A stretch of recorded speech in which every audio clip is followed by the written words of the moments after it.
Assalamualaikum warahmatullahi wabarakatuh. Salam sejahtera bagi kita semua. Shalom, Om Swastiastu, Namo Buddhaya, salam kebajikan.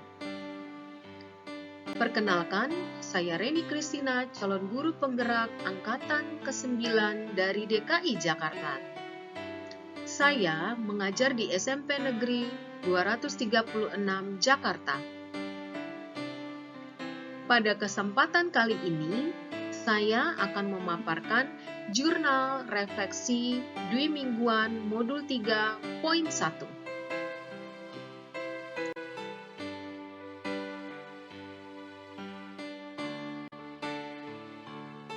Perkenalkan, berikut ini adalah Ibu Rini Khoiria selaku fasil dan selaku pengajar praktik adalah Bapak Rifani.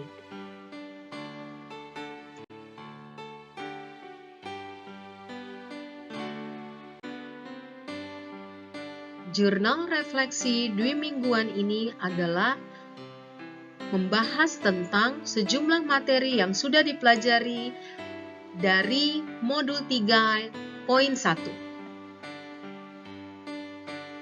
Saya akan menceritakan tentang hasil refleksi saya mengenai modul 3.1, yaitu tentang pengambilan keputusan berbasis nilai-nilai kebajikan sebagai pemimpin pembelajaran yang sudah saya pelajari pada modul 3.1 ini. Saya merefleksikan refleksi yang dikembangkan oleh Dr. Roger Greenway, yaitu modul refleksi 4F, Fact, Feelings, Findings, dan Future. Perihal pengambilan keputusan berbasis nilai-nilai kebajikan sebagai pemimpin pembelajaran.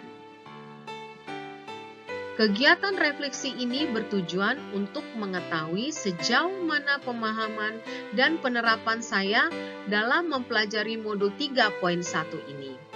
Berikut hasil refleksi saya yang saya tuangkan pada model refleksi 4F atau 4P.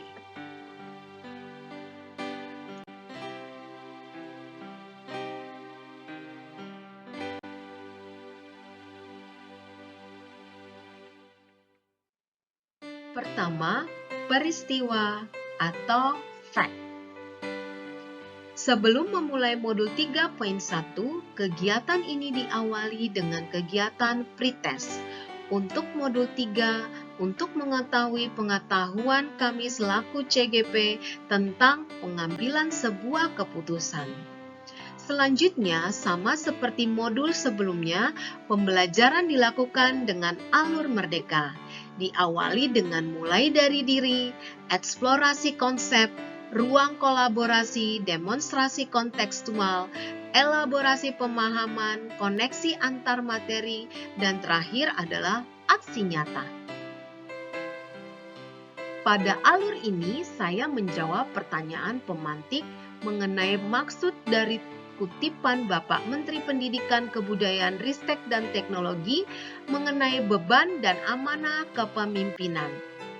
Kegiatan ini selanjutnya pada alur merdeka, yaitu alur eksplorasi konsep. Alur eksplorasi konsep ini dibagi menjadi 2 kegiatan. Kegiatan yang pertama, saya mengeksplorasi sendiri pengetahuan saya melalui kegiatan membaca, mengomentari, menjawab pertanyaan-pertanyaan, dan menganalisis kasus yang ada mengenai 4 paradigma, 3 prinsip, dan 9 langkah pengambilan dan pengujian keputusan. Pada alur eksplorasi konsep yang kedua, saya melakukan diskusi dengan memilih salah satu kasus dari 4 kasus yang disediakan mengenai dilema etika dan bujukan moral. Saya juga mengomentari hasil analisis rekan CGP yang lainnya.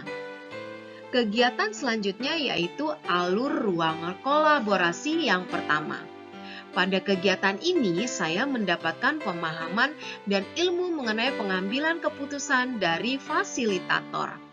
Kemudian, fasilitator juga memfasilitasi saya bersama CGPT yang lain untuk berkelompok menganalisis kasus yang ada.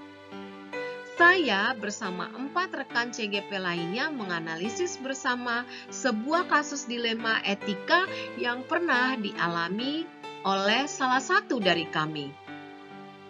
Kemudian kami bersama-sama menyusun hasil analisisnya untuk dipresentasikan pada pertemuan selanjutnya. Kegiatan ini masih pada ruang kolaborasi. Pada ruang kolaborasi yang kedua, saya bersama rekan-rekan sekelompok lainnya mempresentasikan hasil diskusi kami. Pada tahapan ini, saya mendapat ilmu dan pengetahuan lebih mendalam mengenai pengambilan keputusan yang dibimbing oleh instruktur pada tahap kedua. Kegiatan selanjutnya yaitu koneksi antar materi. Pada kegiatan ini, saya membuat hubungan antar materi yang sudah dipelajari mulai dari modul 1 sampai modul 3.1 dengan cara menjawab 14 pertanyaan.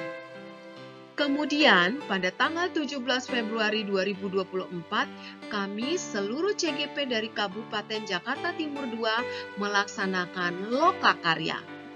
Lokakarya pada pendidikan guru penggerak adalah hal yang sangat kami nantikan karena dapat merefresh otak kami yang selama pendidikan berkutat dengan LMS dan berbagai pertemuan atau silaturahmi pun terjadi pada lokakarya tersebut. Baik itu antar CGP, pendamping praktik, berikut juga beberapa stakeholder yang terkait se-Kabupaten Jakarta Timur II.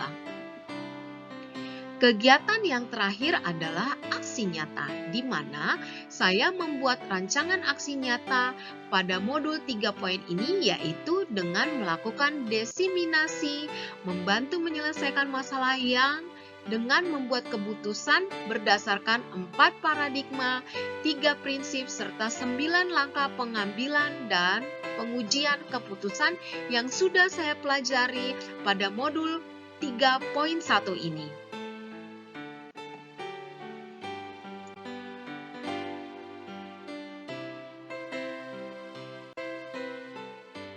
Dua, perasaan atau feeling. Perasaan saya setelah mempelajari modul 3.1 ini adalah saya sangat merasa bersyukur, saya merasa sangat puas dan merasa sangat bahagia karena banyak pemahaman baru bermanfaat dan berkualitas yang saya peroleh dalam mengambil suatu keputusan. Saya merasa tertantang untuk menerapkan 4 paradigma pengambilan keputusan, 3 prinsip pengambilan keputusan, dan 9 langkah pengambilan dan pengujian keputusan. Bila mana saya mengalami dilema etika dan bujukan moral di kehidupan saya.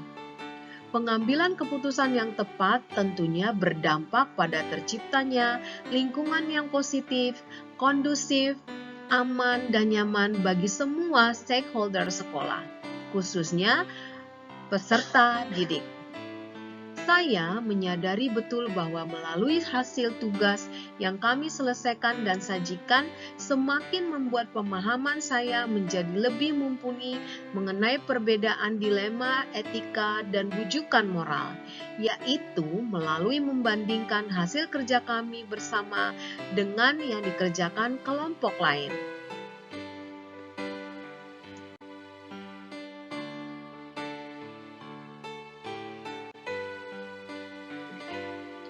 Tiga, pembelajaran atau finding. Pembelajaran atau hal yang bermanfaat yang saya dapatkan pada modul ini adalah mengenai 4 paradigma, 3 prinsip, dan 9 langkah pengambilan dan pengujian keputusan.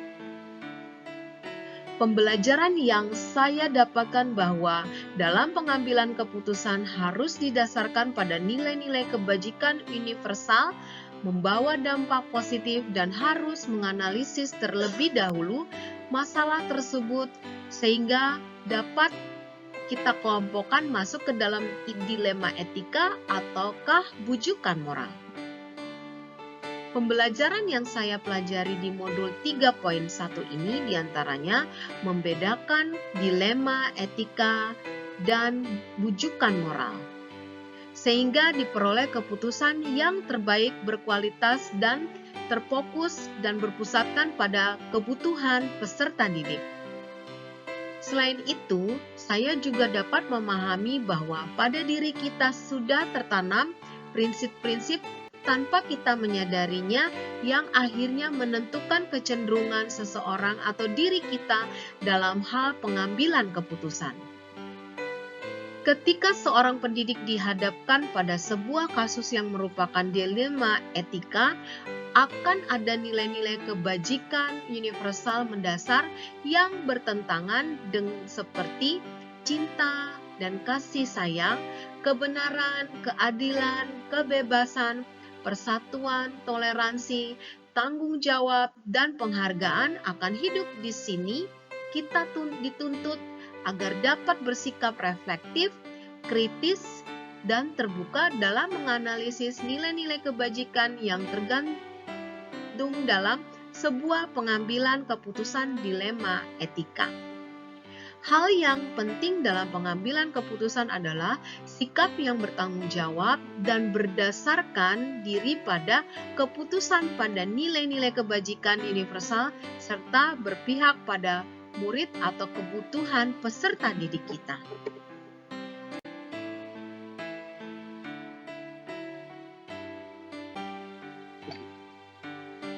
4. Penerapan atau future. Dengan pemahaman dan pengetahuan yang saya peroleh dari modul 3.1 ini, saya akan mulai menerapkan 4 paradigma pengambilan keputusan, 3 prinsip pengambilan keputusan, dan 9 langkah pengambilan dan pengujian keputusan. Jika saya dihadapkan dengan permasalahan situasi yang berhadapan dengan dilema etika atau bujukan moral.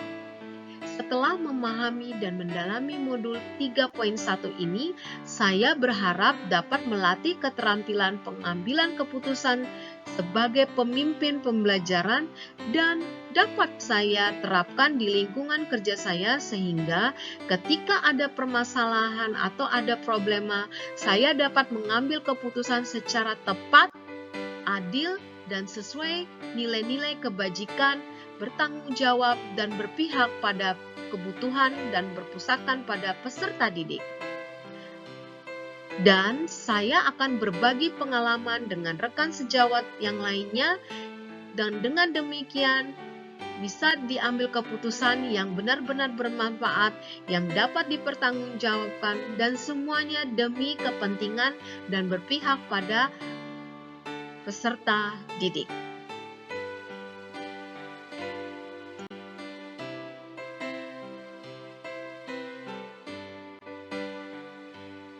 Demikianlah pemaparan tentang jurnal refleksi modul 3.1. Semoga pemaparan ini memberikan hasanah positif, menjadi berkah dan bermanfaat bagi kita semua. Salam guru penggerak. Tergerak, bergerak, dan menggerakkan.